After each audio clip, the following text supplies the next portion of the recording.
네, 이제 오늘부터 내 세법 기본이론 시간을 갖겠는데요.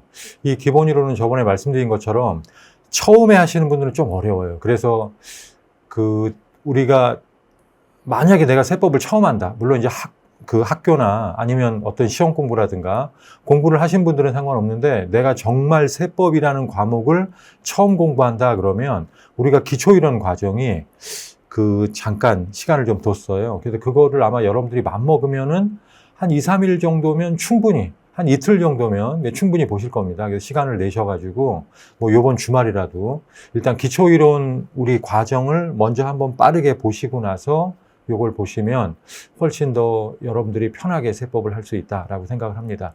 제가 여담으로 말씀드리면 저도 처음에 세법을 공부할 때 너무 어려웠어요. 그래서 그때 제가 공부할 때 저도 그때는 이런 동영상이라기보다는 학원을 직접 가서 듣는 거였는데 학원을 가서 수업을 듣다가 제가 중간에 나와버렸어요. 들어도 모르겠더라고요. 그래서 이거는 내가 아닌가 보다 그랬는데 어떻게 하다 보니까 제가 이렇게 세법을 하게 됐습니다.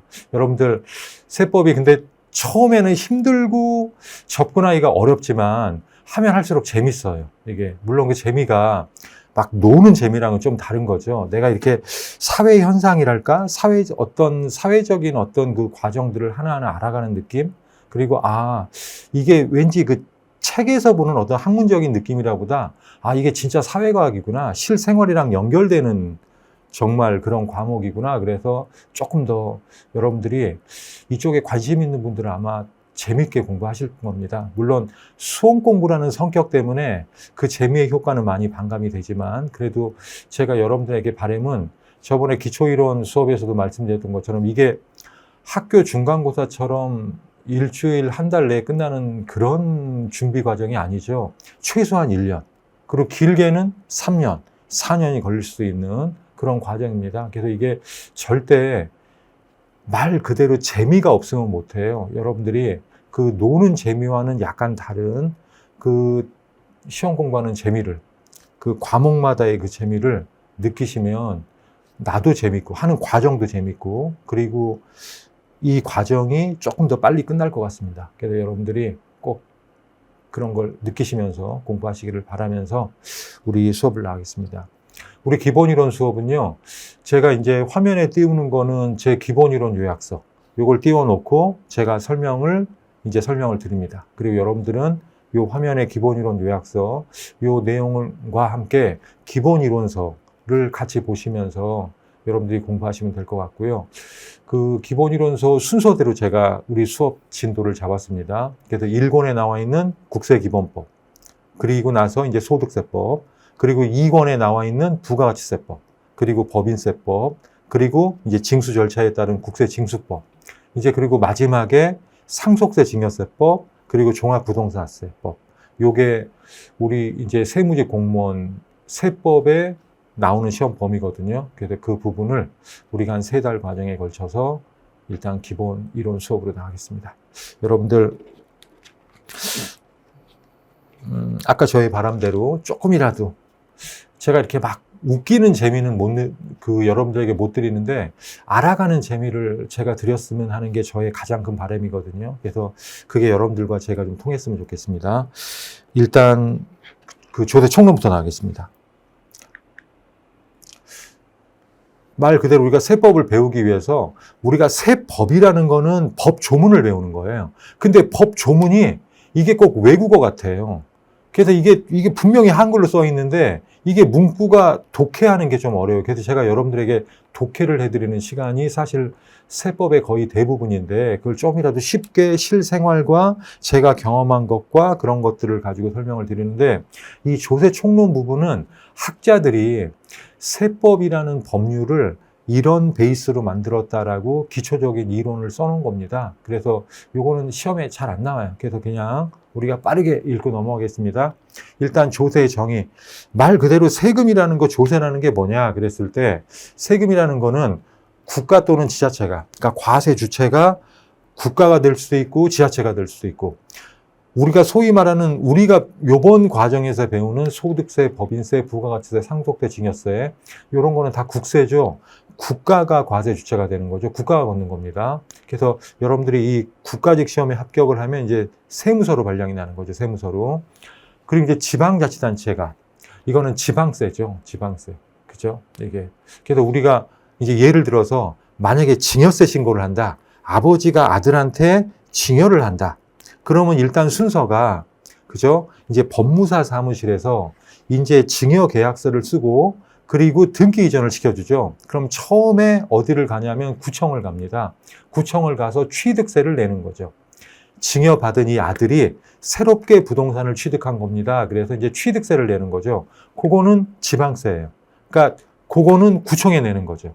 그러니까 만약에 양천구다 그러면 양천구청 세무과에다 내는 거죠. 이게 그렇습니다. 그래서 요 지방자치단체가 걷는 게 취득세, 재산세 그런 거고요. 국세는 이제 나중에 이제 다 이제 법원 가가지고 등기 이전한 다음에 그리고 등기 접수일 기준으로 해가지고 저희가 이제 말일부터 3월 이내 이제 증여세를 신고를 합니다. 그러면 이제 증여세는 말 그대로 세무서를 가는 거죠. 세무서를. 그래서 세무서 가가지고 신고를 한다라는 겁니다. 그게 이제 국세죠. 그래서 국가가 걷는 세금이 있고 그리고 지자체가 걷는 세금이 있고 이게 조세다 이겁니다. 그리고 왜 걷느냐 목적이 경비 충당을 위한 재정 수입을 위한 거다 이거예요. 이게 어떤 국가가 말 그대로 정치적으로 어떤 정치적인 관계에서 밉보이는 회사를 때려잡으려고 우리 소위 말하는 드라마나 영화에 나오는 그런 목적이 아니다 이겁니다. 나라 살림을 위해서 순수한 목적으로 걷는 거다 이거죠. 이게 그다음에 법률에 규정된 과세 요건을 충족한 모든 자에게 어떻게 보면 이게 영화에 나오는 깡패들이 자리값 받는 거랑 별로 틀리지 않아요. 다르지 않아요. 내가 니네들을 보호해 주니까 너 보호비 명목으로 자릿세 내놔. 비슷하거든요. 국가가 니네들 보호해 주잖아. 니네 사업 잘하게 하잖아. 그죠? 이게 그리고 이런 사회 안전망을 만들어 놨잖아. 경제적인 망 구조 속에서 너는 돈 잘 벌지. 세금 내라는 거거든요, 이게. 근데 이제 다른 게 뭐냐? 깡패들은 조폭들은 그냥 자기들 마음대로 걷는 거예요. 밑도 끝도 없는 거예요. 근거가 없는 겁니다. 근데 조세는 법률에 규정된 과세 요건을 충족한 자예요. 법률에 규정된 과세 요건. 이게 어마어마하게 무시한 말이에요. 이게 법률이라는 게 저번에 기초이론 과정에서 말씀드렸지만 우리가 일단 법률이 있고요. 그러니까 무슨 법 그러죠. 소득세 법, 부가가치세 법, 그죠? 우리 법인세 법, 상속세, 증여세 법 그럽니다. 법률이 있고 그리고 이제 시행령이 있어요. 그죠? 소득세법 시행령, 상속세, 증여세법 시행령. 요게 그러니까 법률은 이거는 보통 국회에서 이제 제정을 해요. 국회에서 12월 달에 보통 이제 확정을 합니다. 그러면 아, 내년도 이제 법률이 이제 확정이 됐구나 그래요.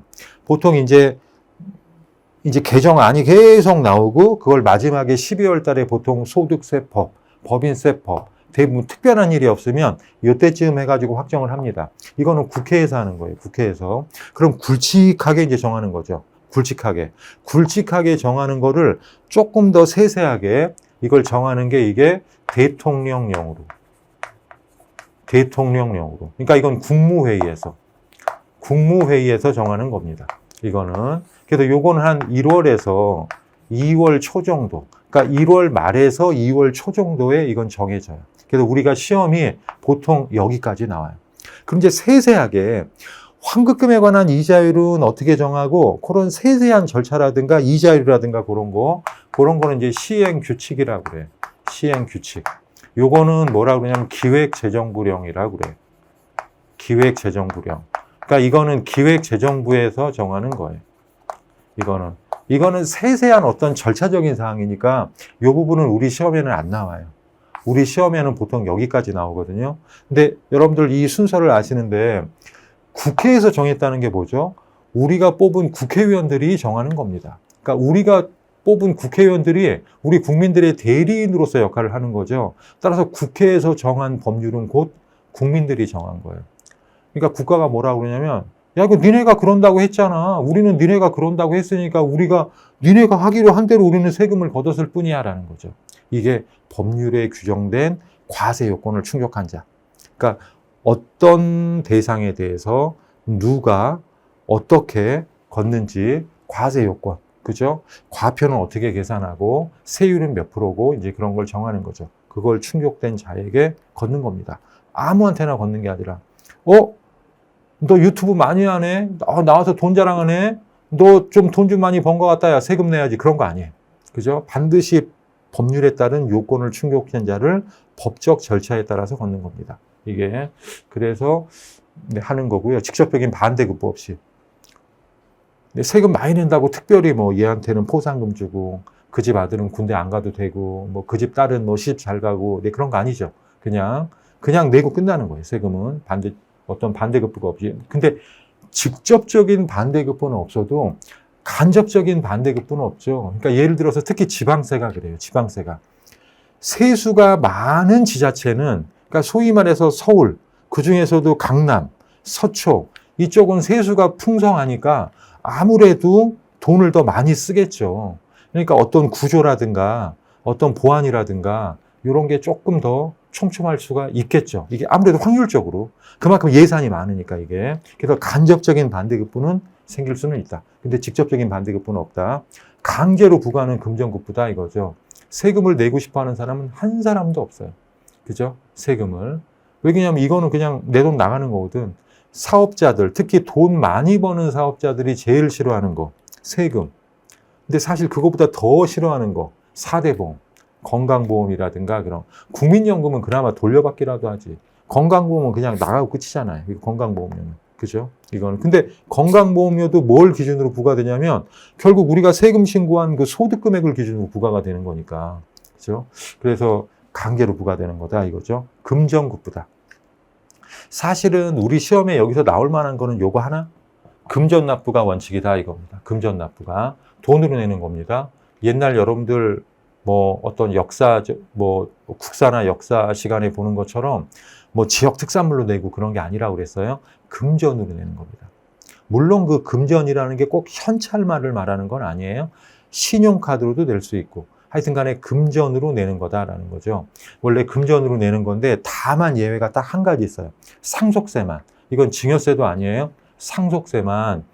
증여세는 예측이 가능한 거예요.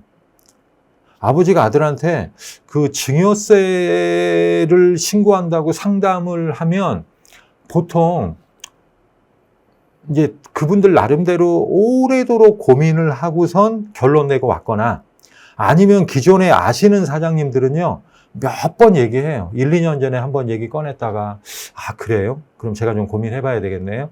그리고 한 6개월 전에 또 한번 와가지고, 요번에 하려고 하는데요. 어떻게 될까요? 그럼 또 대충 얘기를 하면, 네, 제가 아들 한번 데리고 나올게요. 그리고 이제 또 와가지고, 아들하고 와가지고 한 3개월 전에 와요. 그래갖고, 이제 하려고요. 이제 그리고 연락이 없어요. 그리고 나서 한두 달 지나고, 얘 등기 이전 시켰습니다. 네, 증여세 신고하려고 하는데 자료 뭐뭐 가지고 가면 될까요? 오랜 기간에 걸쳐 준비를 해요. 근데 상속세는 뭡니까? 어느 날 갑자기 돌아가신 거예요. 예측이 안 되는 거죠. 어느 날 갑자기 돌아가셨는데 아들은 젊으니까 직장 다녀요. 월급 많이 받는다고 해도 그렇게 많지는 않아요. 근데 아버님이 돌아가셨는데 빌딩이 3개야. 그죠? 달러 이만큼 갖고 있어. 금 이만큼 갖고 있어. 생각지도 못했는데. 재산가액이 500억이야. 그에 따른 상속세만 200억 가까이 나오는 거예요. 그걸 아들이 어떻게 내? 연봉 몇천만 원 받는 아들이 이거를. 그죠? 그래서 상속세는 예외적으로, 증여세도 말고 예외적으로 물납이 가능하다 이겁니다. 물납이 가능하다. 그 상속받은 물건 가지고 낼 수 있다 이거죠. 요게. 물납 요건, 이건 사실 상속세에서 배울 겁니다. 상속세에서 배울 건데 그냥 크게 부담 없는 거니까 제가 말씀드릴게요. 우선 상속세 물납할 수 있는 거는 부동산하고 유가증권만 돼요. 내가 차가 람보르기니야. 이거 되게 비싼 거야. 포르쉐 슈퍼카야. 어마어마하게 비싼 거야. 마이바흐? 무슨 어마어마하게 비싼 차야. 안 받아줘요. 그거는요. 요트 있어. 안 받아주죠. 부동산 유가증권만.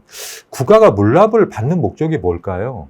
금전납부가 원칙이라고 그랬잖아요. 금전납부가 원칙이니까 사실은 돈으로 받아서 나라의 재정 수입에 써야 돼. 부동산 받기 싫어요. 그거 받아봤자 뭐 할 거야? 용도가 물론 딱 들어맞는 게 행정기관 용도로 쓸 데가 있으면 좋겠지만 그게 아니면 뭐 하려고 하는 거죠? 환가하는 거죠. 금전으로 환가하는 거예요. 그러니까 환가하기 쉬운 것만 맞는 거예요. 부동산 유가증권.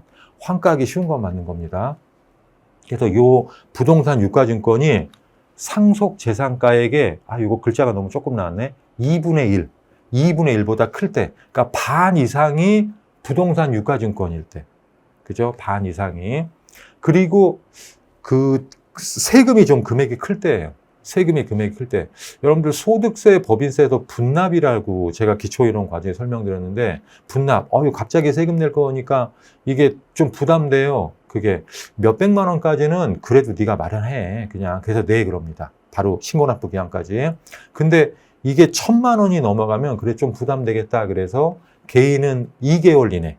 그러니까 만약에 5월 말까지 소득세 신고면 그러면 1,000만 원 넘는 금액은 7월 말까지 2개월 이내에 내게 하고, 법인은 원래 1개월 이내인데 중소기업만 2개월 이내. 그렇게 1,000만 원 넘어가면 내게 합니다. 근데 이 물납은요, 2천만 원 넘어갈 때. 2천만 원 넘어갈 때. 요거는 2천만 원 넘어갈 때. 그리고 상속세가 금융재산보다 더 클 때. 금융재산은 환가가 이미 됐거나 환가하기 아주 쉬운 것들이잖아요. 그러니까 그걸로 돈을 마련할 수 있으면 굳이 부동산 유가증권으로 못 내게 하고요. 왜? 국가도 환가하는 거 귀찮거든. 웬만하면 금전으로 받고 싶거든. 근데 얘가 어쩔 수 없으니까 그냥 부동산 유가증권이라도 내, 그런 거거든요. 그래서 요게 더 클 때. 요거 이해되시죠? 그래서 요랬는데, 요게 2023년 1월 1일부터 이제 문화재, 그리고 뭐죠? 미술품. 이것도 가능합니다. 2023년 1월 1일 상속 개시분부터. 이게 왜 얘기가 나왔냐면, 삼성 이건희 회장님이 그때 사망하시고 상속세 문제가 거의 상속세만 10몇 조 나왔잖아요. 10몇 조. 그죠? 세금이 어마어마한 세금이 나왔잖아요. 이게. 그래서 그때 막 말이 많았어요. 주식을 다 팔 거다.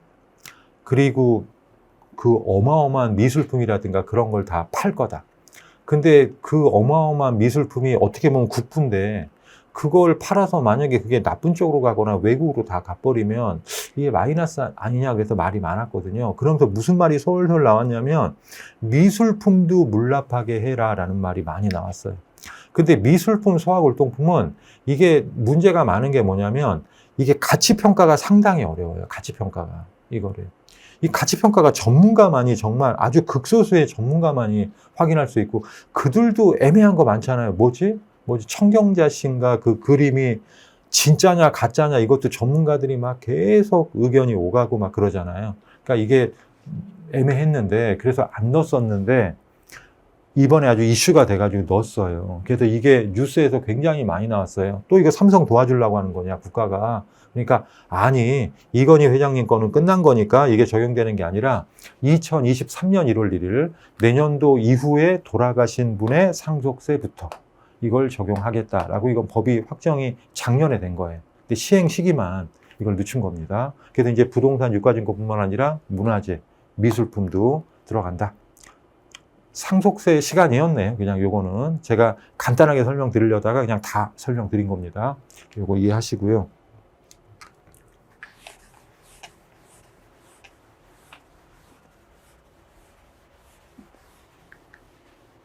조세 분류.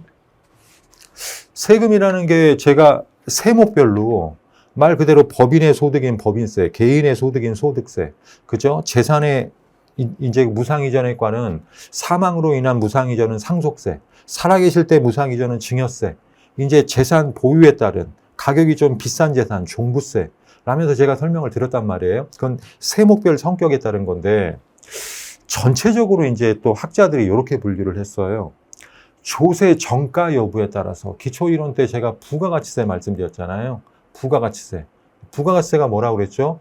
부가가치세는 특이하게 소비행위에 대해서 부과하는 세목인데, 그러니까 소비자가 물건을 살 때 부담을 하는데, 부담은 소비자가 하는데, 물건 가격이 10,000원이면 그거에 10% 더 받는다고 그랬어요. 그래서 11,000원을 사업자가, 판매자가 받아요.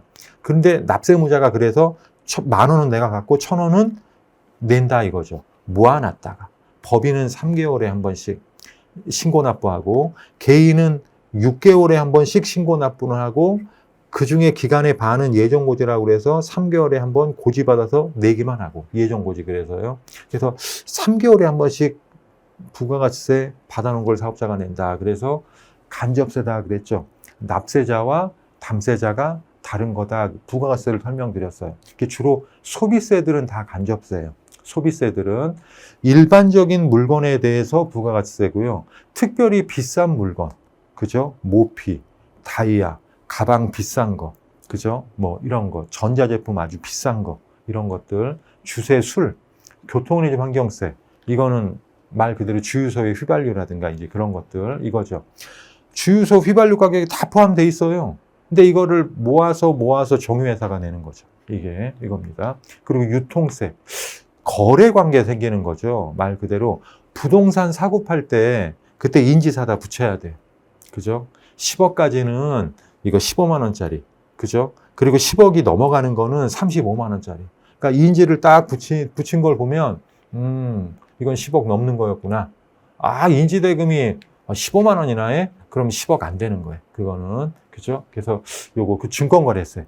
이거는 주식 팔 때. 그러니까 팔 때 사는 사람한테 그만큼 돈을 받을 거다 이거죠. 계약서를 작성하면서 이겁니다. 그러니까 인지 사다가 붙인 거. 인지를 이게 실제 부담은 아마도 사는 사람이 할 거다 이거죠. 근데 신고납부는 파는 사람이 하고, 물론 이제 인지는 신고납부는 아니죠. 그냥 인지 사다 붙이는 거니까. 요게. 그래서 요게 약간 처음 하시는 분들은 이게 왜 간접세지? 그런 생각이 들긴 해요. 이거는. 그러니까 요거는 확실하게 느껴지는데, 요거.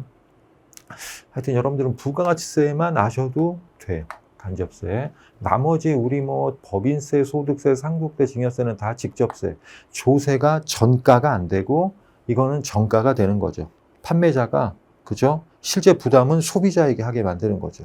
내가 받아서 대신 낼 뿐이고. 그 다음에 세수 용도에 따라서 보통세하고 목적세가 있다. 그러니까 여러분들 직접세에 반대 간접세라는 건 딱 그냥 단어 느낌으로 와, 이건 당연한 데인데 목적세의 반대 말이 보통세다. 요거는 잘 안 와닿아요. 그래서 요거 목적이 있는 거다. 이건 아니, 목적이 없고 그냥 보통의 재정 수입을 위한 거다. 그래서 보통세. 우리가 배우는 거 대부분 다 보통세예요. 그냥 나라 살림을 위한 거지 특별한 목적이 있는 게 아니에요. 소득세, 법인세, 부가가치세, 상속세, 증여세, 종부세. 나라 재정 수입을 위한 거예요. 근데 처음부터 그 세금은 딱 요 용도에만 써. 이게 목적세라고 그랬죠. 목적세. 그래서 특정 목적을 위해서 부과하는 거. 교육세. 이 세금은 교육을 위해서만 써야 돼요. 그래서 국회에서 가끔 국회의원들이, 그죠? 질의를 해요. 이거를. 국세청장님, 작년에 교육세 얼마 거두셨죠? 그럼 자료 막 들치고, 네, 얼마 정도 되네요. 근데 그 돈을 어디다 쓰셨죠? 네, 그거 확인해 보겠습니다. 아니 말이에요. 그 돈을, 거기 쓴 돈은 얼마밖에 안 되고 딴 데는, 네, 이걸 딴 데 썼습니다. 그러니까 이게 딴 데 쓰면 안 되는 거예요. 이거는. 그리고 농어촌 특별세. 농어촌을 위해 써야 돼요. 그 다음에 교통에너지 환경세. 이거는 교통에너지 환경을 위해 써야 돼요. 이건 딱 그 용도에만 써야 된다. 목적세. 여기 써 있는 3개 빼고 나머지는 다 보통세입니다. 보통세. 그 다음에 다른 조세의 부과 여부. 따라붙는 세금이라고 그랬죠. 부과된다. 써. 그죠? 이제 영어로 뒤따라 붙는 세금이다 이거죠. 이게 그래서 부가세.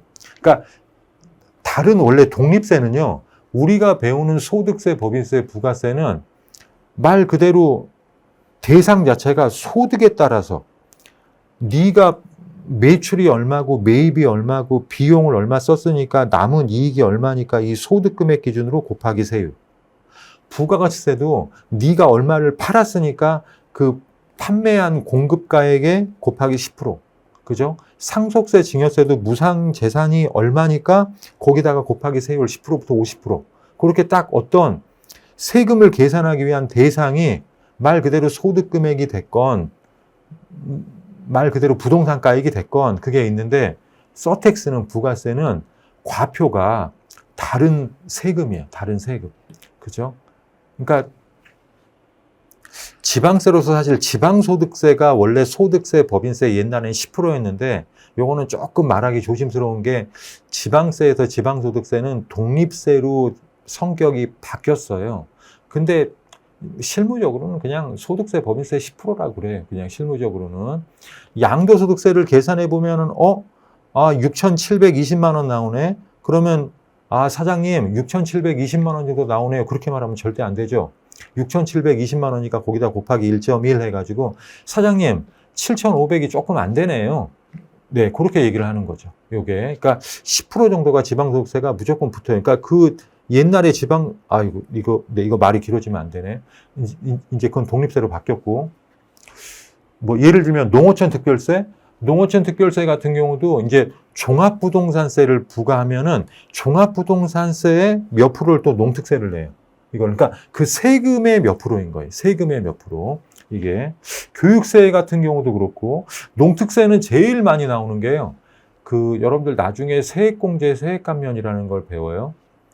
과표 곱하기 세율하면 산출세액이 나오는데 그 산출세액을 과표 곱하기 세율한 그 금액을 다 내는 게 아니라 국가가 일부 좀 깎아줍니다. 뭐 중소기업, 특별세액 감면, 고용임대 세액공제, 사회보험료 세액공제 그래가지고 여러 가지 이제 세액공제 감면을 둬요.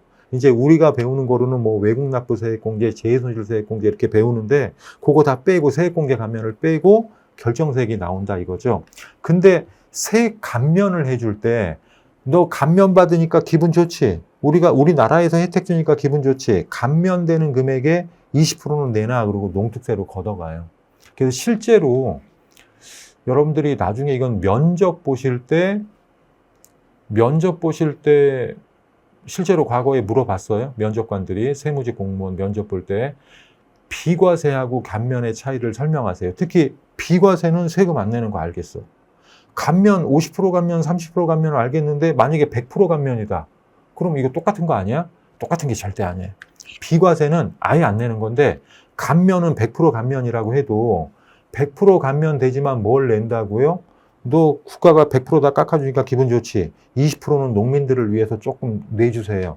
그래서 실제로 100% 감면은 80%를 안 내게 되는 거예요. 20%는 내게 되는 겁니다. 그게 말 그대로 서택스예요. 그가 감면되는 세액의 20%, 그리고 원래 세금의 몇 프로 이렇게 내는 거죠. 이게 교육세, 농특세, 서택스다. 하여튼 요거 목적세 반대가 보통세고 부가세 반대가 독립세다. 요거 이해하시고 교육세, 농특세 똑같고요. 교통에너지 환경세는 목적세예요. 교통의 환경을 위해서 써야 돼요. 근데 교통에너지 환경세는 휘발유 가격에 부과되는 거지 다른 세금에 부과되는 게 아니에요. 그래서 얘는 서택스는 아니에요. 목적세일 뿐이지. 요거 이해하시고. 그 다음에 과표 물건 측정 단위에 대해서 과표가 우리가 배우는 건 다 종가세입니다. 그죠? 소득세건 법인세건 상속세건 증여세건 다 금액에 대해서 곱하기 세율이에요. 종가세. 과표가 금액이에요. 그러니까 종가세가 있고 가격에 대해서 붙는 거고 종양세가 있어요. 이건 수량에 따라 붙는 거죠, 이게. 우리는 다 해가지고 소득금액 계산해서 과표 곱하기 세율. 과표 곱하기 세율 하면 산출세. 이제 여기서 세액공제 감면 뺀다고 그랬죠. 요게 가장 기본이라고 그랬잖아요. 요게 종양세도 과표 곱하기 세율 해가지고 산출세. 계산되는 건 똑같아요. 이건 똑같은데 얘는 이 과표가 가액인 거고 얘는 과표가 수량인 거예요. 그죠? 얘는 가액이니까 이게 몇 프로예요? 소득세, 법인세, 부가세, 상속세, 증여세 다 세율이 몇 프로예요? 퍼센트입니다. 이게. 그래서 산출세액이 그래서 금액이 나오는 거예요. 이게 금액이 나오는 겁니다. 근데 얘는 수량이에요. 그죠? 이게 지방세 이런 게 많아요. 지방세. 지방세 담배 소비세라든가 아니면 자동차세라든가 자동차세는 CC당이고요. 그죠? CC당. 물론 이제 한 대당 그런 것도 있고 그러는데 그리고 담배 소비세는 말 그대로 개비수 이제 그런 건데 요거는 예를 들어서 개별 소비세 골프장 입장 1인당 얼마씩. 그러면 골프장 입장 1인당 얼마가 나오려면은 이거는 뭐예요? 이게 금액이 돼야 되겠죠. 그죠? 이게 1인당 만 몇천 원씩. 그러면 이게 금액이 돼야 되는 거예요. 과표는 수량이니까. 그래서 여러분들 종가세하고 종양세는 세액은 당연히 다 금전납부가 원칙이니까 다 금액이 나와야 돼. 과표가 가액이냐, 과표가 수량이냐. 요게 기출문제로 한번 나왔던 겁니다. 요게 과표가 가액이냐, 과표가 수량이냐, 그게 종가세, 종량세. 세율 구조는 기초이론 때 제가 말씀드렸죠. 대부분의 세금은 사실 누진세율이에요. 누진세율. 점차 높아지는 거죠. 점차. 그죠? 상속세, 증여세도 10%, 20%, 30%, 40%, 50%. 소득세 같은 경우는 6%, 15%, 24% 뭐 이렇게 점차 증가되는 거고. 법인세도 10%, 20%, 22%, 25% 점차 이게 늘어나는 겁니다. 이게. 그래서 이제 예를 들어서 얼마 전에 이제 이런 일이 있었어요. 이제 양도세 신고를 하는데 이게 경비가 인정받을 수 있을지 없을지 애매한 거예요. 그래서 그걸 가지고 막 고민을 했어요. 그죠? 이제 그 사장님은 아니 이게 왜 안 돼요? 이거 내가 살 때 이거 분명히 지불했고 다 금전 내역 다 있고 이거 살 때 이거 근데 사장님 그게요. 무조건 살 때 지불했다고 무조건 되는 게 아니라 법적으로 이게 인정받을 수 있는 게 있고 경비가 인정 못 받는 게 있고 그래요. 근데 이거는 애매하네요. 제가 좀 더 찾아볼게요. 그랬는데 그러면 이게 인정받고 안 받고가 얼마가 됩니까? 그랬는데 그 사장님의 소득세, 양도세 세율이 38% 구간이었거든요. 그러니까 사장님 만약에 이게 소득이 낮으면 세율이 6%부터 시작되니까 만약에 고금액이 1억이다 그러면 그죠? 1억이다 그러면 6% 정도가 차이가 날 거 아니에요. 근데 이 사장님은 이 구간이 38% 구간에서 이제 그 위로 가는 거잖아요. 38%니까 지방소득세가 3.8%가 붙잖아요. 그러니까 지방소득세까지 합치면 41.8%거든요. 그래서 사장님, 이게 1억 정도 되니까 이게 인정받고 안 받고가 최소한 요거보다 세율이 높아지니까 한 4천만 원 이상 차이가 나는데요. 이거 되게 큰 건인데요, 사장님. 이거 꼭 좀 경비 처리되게 부탁드려요. 하여튼 제가 자료는 찾아볼게요. 이제 이렇게 되는 거죠, 이게. 그래서 누진세율. 이게 세율이 낮은 거냐, 높은 거냐. 그러니까 우리가 돈 벌어서 세금 신고할 때는, 그죠? 우리가 돈을 조금 더 벌면 세금으로 떼이는 금액이 얼마 안 되는데, 최고 세율 45% 되는 대기업 이사님들, 최고 세율 45% 되는 그들, 재벌 일가들, 그죠? 특히 근로소득은 금액이 클 때는 경비 인정이 거의 안 돼요. 다 근로소득 금액으로 다 잡혀요. 과표로 다 플러스 되는 겁니다. 그러니까 막 어마어마한 금액을 버시는 분들은 이거의 4.5%니까 49.5%, 50%잖아요. 그러니까 연봉이 올라갈수록 세금으로 반 떼이는 거예요. 그냥. 그죠? 그리고 이제 물론 그분들은 건강보험료도 다 한도 초과니까 뭐 건강보험료는 이미 끝까지 갔으니까 이제 더 이상 늘 건 없고 이거는 세금이 반 뜯기는 거예요. 이게 누진세율. 요게 조세 평등에 맞다 이겁니다. 많이 버시는 분들한테 많이 걷어야 되고 조금 버는 사람들은 어려운 사람들이니까 그때 한 달 생계를 꾸려나가기도 힘든 사람들이니까 그 사람들은 조금씩만 걷어.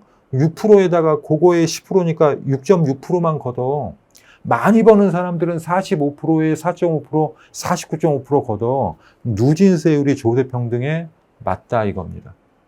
근데 그렇지 않은 게 있다. 비례세. 가장 대표적인 게 뭡니까? 부가세. 무조건 10%라고 그랬잖아요. 외국 수출하는 건 0세율이고. 그죠? 그래서 여러분들 누진세, 비례세 이렇게 구분된다. 요거 하시고.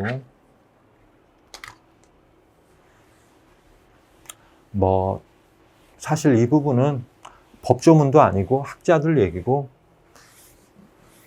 그래도 시험에도 출제 확률이 아주 낮습니다. 네, 또 여기, 그냥, 조세 법률주의, 잠깐만요. 제가 첫 시간에 설명이 너무 길었네요. 요거 조세 법률주의랑 평등주의까지만 빨리 설명드리고 쉬겠습니다. 조세법의 기본 원칙. 우리가 이제 조세법을 말 그대로 세법을 만들 때 이런 원칙으로 만들었다고 학자들이 정리를 해놓은 거예요. 그게 한 가지가 조세법률주의. 이게 조세법률주의. 말 그대로 조세법을 법률에 따라서, 세금을 법률에 따라 걷어라 이겁니다. 법률에 따라서. 법률에 따라 걷는다는 게 뭐라고요? 니네들 스스로의 약속에 따라 걷어라 이거죠. 그럼 불만 없지? 우리 국가가 마음대로 걷는 거 아니야. 그러니까 니네가 정한 거에 따라 걷는 거니까 불만 없지 이겁니다. 이게 조세법률주의. 그리고 두 번째가 조세평등주의. 조대평등주의. 평등하게. 쟤는 미우니까 쟤는 많이 걷어. 쟤는 야당의 정치인의 아들이 사업하네, 쟤는 많이 걷어. 그렇게 안 한다 이거죠. 평등하게. 근데 그 평등이라는 게 조금 더 들어가면 말 그대로 수직적 평등. 많이 버는 사람은 49.5%로 더 많이 걷어야 돼. 똑같이 100만 원 벌었다고 똑같이 10% 걷으면 안 된다 이겁니다. 얘는 원래 돈 몇십억 버는 애니까 얘는 1억 더 벌어, 얘는 1000만 원 더 벌었어? 그러면 얘는 49.5% 걷어야 돼. 반 세금으로 떼버려야 돼. 그래도 얘는 충분히 살고도 돈이 넘쳐. 근데 얘는 아이고 너무너무 힘들었는데 1000만 원 벌었어? 그럼 얘는 6.6%만 걷어야 돼. 나머지는 좀 쓰게 해야 돼. 누진세율. 그게 수직적 평등이 더 맞다 이겁니다. 이게 조대평등주의. 그리고 신의성실은 신의 있게 해라. 납세자도 신의 있게 신고하고 과세관청이 부과할 때도 신의 있게 해라. 그 신의 있게라는 게 뭐지? 그게 이제 뒤쪽에 나옵니다. 요게 일단 조대법률주의부터. 조세법률주의는 과세 요건을 법률에서 정해라. 아까 얘기했죠. 법률이 있고 무슨 법. 그리고 시행령이 있고, 그러니까 법인세법이 있고, 법인세법 시행령이 있고, 법인세법 시행 규칙이 있고 그랬잖아요. 법률에서 정해라. 시행령에서 정하지 말고, 시행 규칙에서 정하지 말고, 법률에서 정해라 이겁니다. 법률에서. 그죠? 그래야지 국민들이 본인들이 정한 거니까 불만이 없을 거다. 국무회의에서 대통령이 마음대로 정해버리면 안 된다 이겁니다. 안 된다. 기획재정부에서 마음대로 정해버리면 시행규칙 안 된다 이겁니다. 근데 현실적으로 법률에서 일일이 국회의원들이 다 정할 수가 없어요. 그죠? 현실적으로 법률에서는 굵직한 거밖에 못해. 세세한 거는 촘촘한 거는 다 그 하부 기관에서 해야 돼. 하부 기관에서. 그래서 법률로 정해놓으면 12월 달에, 그러면 1월 말이나 2월 초에 그걸 근거로 해서 시행령, 좀 더 세세하게 정하는 거죠. 그리고 이제 거기서 이제 절차라든가 어떤 이율이라든가 그런 거는 이제 시행 규칙에서 이제 정하는 거죠. 이렇게. 그래서 현실적으로 위임을 합니다. 시행령하고 시행 규칙에 위임을 합니다. 근데 주의할 게 있어요. 주의할 게. 법률에서 보시면, 네, 여기는 없네. 예를 들면 이런 게 있어요. 여러분들 세법을 몰라도 이건 아시죠? 양도소득세가 1세대 1주택은 양도를 해도 세금 없다. 이건 아시잖아요. 이게 1세대 1주택 비과세라는 거죠. 이게. 똑같이 부동산이 한 개인데 내가 상가 건물 토지를 갖고 있다 팔았다. 그거는 세금 내요. 근데 1세대가 1주택을 보유하다가 팔면 그런 헌법에 보장된 거주 이전의 자유. 야, 세금 떼버리면 이사를 가려면 그러면 그런 집을 못 구하잖아. 그러니까 1세대 1주택은 세금 걷지 마. 다만 아주 비싼 거 빼고. 그게 12억까지죠. 12억까지는 세금이 없어요. 그때 1세대 1주택일 때 뭐라고 하냐면 법률에 뭐라고 써 있냐면 양도소득세, 그 소득세법에 대통령령으로 정하는 1세대 1주택에 대해서는 양도소득세를 부과하지 않는다. 이제 그렇게 써놨다 이겁니다. 이게. 거기서 대통령령이 정하는 1세대 1주택. 그냥 1세대 1주택이 아니에요. 대통령령이 정하는. 그래서 대통령령 시행령으로 가보면 이제 거기 이제 시행령, 소득세법 시행령 몇 조 몇 항으로 가보면 거기에, 그죠? 소득세법 몇 조 몇 항에서 정하는 대통령이 정하는 1세대 1주택이라 하면 이렇게 써 있어요. 그거는 이러한 거야. 구체적으로 써놓은 겁니다. 그러니까 이게 뭐냐면 현실적으로 법률에서 위임해야 돼요. 시행령으로 개별 위임을 해야 돼. 법률에 써 있어야 돼. 대통령령으로 정하는 1세대 1주택이라고 써 있어야지 시행령에 정하는 거지. 법률의 내용 하나도 없는데 대통령령에서 막 써놓으면은 안 된다 이겁니다. 그래서 그걸 뭐라고 그냥 포괄위임이라고 그래. 시행령에서 마음대로 써놓은 거예요. 그러니까 국민들이 뽑은 국회의원이 법률로 정하지도 않은 내용을 대통령령으로 국무회의에서 마음대로 정하면 안 된다 이거예요. 요 말이랑 똑같은 말이 골격입법이에요. 뼈다귀만 세워놓고 살은 대통령령으로 국무회에서 다 붙이면 안 된다 이겁니다. 굵직한 뼈다귀 살은, 그죠? 다 법률에서 정해놓고 세세한 아주 미세한 그런 것만 대통령령으로 해라. 그래서 백지 위임도 안 된다 이거예요. 이것도. 그래서 포괄위임, 골격입법, 백지 위임 이게 같은 말이에요. 그러니까 시행령에 다 정하면 안 된다. 국무회의에서 정하면 안 된다 이겁니다.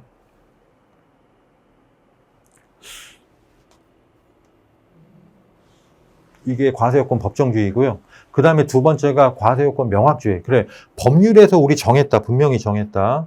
근데 이제 이게 문제가 뭐냐면 법률에 써 있는 내용을 A가 읽어봐도 B가 읽어봐도 물론 그 A, B는 세법을 아는 사람들이에요. 세법을 전혀 모르는 농사만 지시는 80대 할아버지 그분들은 봐도 모르시죠. 최소한 조세 전문가들, 그죠? 뭐 세무사라든가 법, 그죠? 이 세법을 좀 아는 이런 사람들이 봤을 때 똑같이 해석이 돼야 되지 A 세무사가 봤을 때는 이렇게 해석되고 B 세무사가 봤을 때는 이렇게 해석되고 그렇게 규정하면 안 된다 이거예요. 그러니까 법률에 정하되 명확하게 정해라. 자의적으로 해석하지 않아야 된다 이거죠. 이게 이렇게 되는 순간 이 조세 법률기가 사실은 뭐냐면 다 국민을 보호하기 위한 거예요. 이렇게 돼버리면은요. 그러면 말 그대로 국세청이 무조건 불복 들어가면 국세청이 다 이겨요. 이게 해석이 다 달라지거든. 그리고 납세자는 신고할 때마다 불안해. 이게 법률에 이렇게 써 있어도 다르게 해석될 것 같은데 이게 그래서 이게 다 납세를 보호하는 규정입니다. 이게 그리고 소득과세 금지 과세 요건을 법률에서 정하고 명확하게 정했다 이거예요. 그래서 안심하고 신고를 했어. 근데 5년 뒤에 갑자기 세무서에서 뭔가 하나 고지서가 날라오네. 그죠? 소명자로 제출하고 나오네. 세법이 바뀌었다, 야. 너 옛날에 5년 전에 신고한 거 있지? 근데 그거 그때는 그래도 비과세가 맞았는데 세법이 바뀌었다, 야. 이제 과세다, 야. 5년에 그거 다시 과세할 거야? 그럼 미쳐버리는 거잖아요. 지금 법률대로 정확히 해석해도 신고해도 나는 계속 불안한 거잖아요. 법이 바뀌면 어떡해. 그래서 안전망을 위해서 이걸 뭐라 그러냐면 납세자의 예측 가능성이라고 그래요. 법적 안정성이라고 그래요. 그죠? 다 납세를 보호하는 겁니다. 그게 소급과세 금지. 옛날 거를 법이 바뀌었다고 소급해서까지 과세하지는 마라 이겁니다. 법이 개정되면 지금부터만 그 법을 적용하는 거지. 그거죠? 그러니까 아까 뭐예요? 네, 아까 그거는 물론 미술품은 조금 다르긴 한데 하여튼 요거 소급과세 금지. 요 소급과세 금지는 지금 시간이 길어졌으니까 뒤쪽에 할 때 자세히 나갈게요. 일단 의미만 아시고 요 내용 뒤에 나오니까 그때 할게요. 요 소급과세 금지. 그 다음에 세법의 엄격 해석. 이것도 말 그대로 국민을 보호하는 겁니다. 세법을 해석할 때 문구를 해석할 때 너무 넓게 해석해버리면 한도 끝도 없는 거예요. 이게. 넓게 해석해버리면 그러면 아까 또 이 명확주의 이거랑도 맞물려 가지고요. 자의적으로 해석이 가능하고 그러니까 요거랑 맞물리는 내용이에요. 사실 어떻게 보면 중복되는 겁니다. 엄격 해석, 물리 해석만 해라. 문구 그대로 해석해라 이겁니다. 문구 그대로. 네 맘대로 막 상상을 펼치지 마라 이겁니다. 그죠? 이게 문구 그대로 해석해라 이거예요. 1세대, 아까 뭐 예를 들면 1세대 1주택 그러면 세대는 세대고 주택은 주택인 거예요. 민법상의 세대라는 개념하고 민법상의 주택이라는 개념을 보고 그거 그대로 해석을 하지. 네가 생각하는 세대라는 게 이런 거고 네가 생각하는 주택이라는 게 이런 거야? 나는 그냥 별이 보이는 산속에 자면은 온 세상이 다 나의 주택 같아. 그거는 너만의 생각이고 이거죠. 말 그대로 문구 그대로 해석해라 이겁니다. 문구 그대로. 이게. 그래서 다만 물리 해석만으로 확인할 수 없을 때가 있어요. 그때만 보충적으로 논리 해석이 됩니다. 근데 논리 해석도 여러 가지가 있는데 범위를 넓히는 논리 해석은 안 된대요. 확장 유추 해석은 안 된대요. 그러니까 축소 해석하고 반대 해석까지만 되지 넓혀가지고 해석하는 건 안 됩니다. 여기서 시험에 제일 잘 나오는 거예요. 요게. 근데 요게 한 2번인가 나왔습니다. 요게 물리 해석만으로 되는 겁니다. 근데 물리 해석만으로 원래 논리 해석은 안 되는 거예요. 물리 해석만으로 안 될 때만 논리 해석이 되는 거예요. 이게 논리 해석이 이겁니다. 그죠? 원래 폭력은 안 되는 거예요. 원래 폭력은 안 되지만 누가 칼 들고 우리 가족을 죽이려고 그러면 그러면 나는 보호해야지. 내 힘으로, 무력으로 보호를 해야지. 그러니까 물리 해석만으로 어쩔 수 없을 때만 논리 해석이 되는 겁니다. 정 안 될 때만. 다만 그렇더라도 그죠? 제가 칼 들고 왔다고 내가 총으로 쏘면 그거는 잡혀가는 거죠.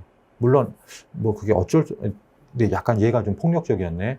그죠? 빼고. 하여튼 확장 유추 해석은 안 된다 이겁니다. 이게 확장 유추 해석은 안 된다. 이렇게 하시고요. 요게 조세 법률주의 4가지. 법정주의. 그죠? 그 다음에 뭐예요? 명확주의. 소가세 금지. 그 다음에 엄격 해석. 이게 조세 법률주의고. 그 다음에 조세 평등주의. 아까 말씀드린 거. 똑같이 1,000만 원을 벌면 똑같이 10% 부가세처럼 그게 수평적 평등이에요. 수평적 평등. 그러니까 똑같이 벌었으면 실질과세. 야, 옆집의 사장 얼마 벌었으니까 얼마 냈으니까 너도 그 정도 벌었으면 이만큼 내. 이게 실질과세. 부당이익 산부인이라고 나중에 소득세 법인세에서 배울 건데 이겁니다. 특수관계자끼리 너무 싸게 팔아도 인정 안 해줘요. 야, 남들은 시세대로 팔면 1억에 파는데 너는 왜 5천만 원을 팔았다고 너는 돈 조금 벌었다고 세금 조금 내니? 근데 보니까 너 특수관계자랑 거래한 거네. 그래서 이거 나중에 볼 겁니다. 그 시세와 차이가 5% 이상이거나 또는 3억 이상이거나 그럼 시세를 기준으로 해서 세금 계산을 다시 해가지고요. 그 차익을 추징합니다. 이게 부당이익 산부인. 그러니까 남들이 이만큼 벌어서 이만큼 내면 너도 이만큼 벌었으니까 요만큼 내. 라는 개념이에요. 그 다음에 부가세 비례세율 똑같이 10%다 이거죠. 말 그대로 10,000원짜리면 1,000원, 10만 원짜리면 10,000원. 똑같이 10%. 근데 수평적 평등은 아까 설명드렸잖아요. 그렇게 하면 안 돼. 그건 진짜 평등이 아니야. 야, 1,000만 원 벌었다고 똑같이 10%씩 거두면 얘는 그 전에 50억 번 애야. 얘는 돈 못 번 애야. 얘는 힘들어. 얘한테는 웬만하면 걷지 말아야지. 이게. 그래서 원래는 사실 다른 사람한테 거둔 세금을 돌려주기도 해요. 이걸 근로 장려세제, 뭐 이제 그거는 우리 시험법에는 아니에요. 이거를. 그래서 여기는 세율을 높게 아까 최고세율 45%, 거기다 지방소득세. 여기는 최저세율. 소득세 6%. 여기다 지방소득세. 그죠? 요게 더 조세평등에 맞다. 초과 누진세율이 맞다 이겁니다. 그리고 신인성시 원칙. 네, 여기까지가 학자들이 말하는 세법에 대한 기본적인 베이스, 이론 개념입니다. 이제 이 다음 시간부터 진짜 우리 법 조문, 세법 조문, 국세기본법부터 나가겠습니다. 네, 잠깐 쉬겠습니다. 네.